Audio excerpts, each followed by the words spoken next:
Assalamualaikum warahmatullahi wabarakatuh. Selamat datang di Sarjana Pertanian Channel.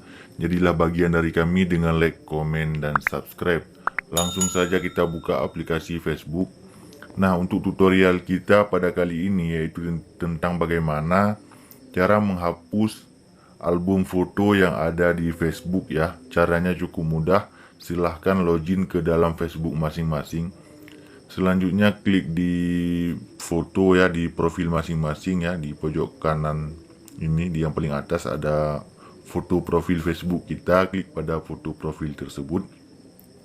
Di sini kawan-kawan silahkan scroll ke bawah sampai muncul tulisan yang ini ya, foto. Klik pada foto. Nah, di sini ada foto tentang Anda, kemudian ada unggahan dan ada album.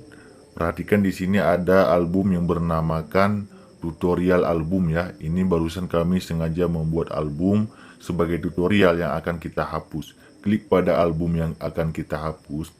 Nah, di sini perhatikan tidak ada fotonya ya, karena ini hanya sebagai tutorial.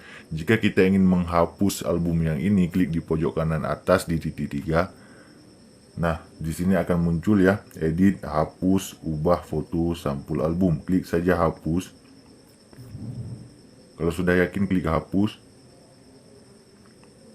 Nah, sekarang album barusan sudah selesai dihapus ya. Demikian cara menghapus album foto di Facebook. Jika ada pertanyaan lain, komen di kolom komentar. Demikian, sampai jumpa di video kami yang lainnya. Assalamualaikum warahmatullahi wabarakatuh.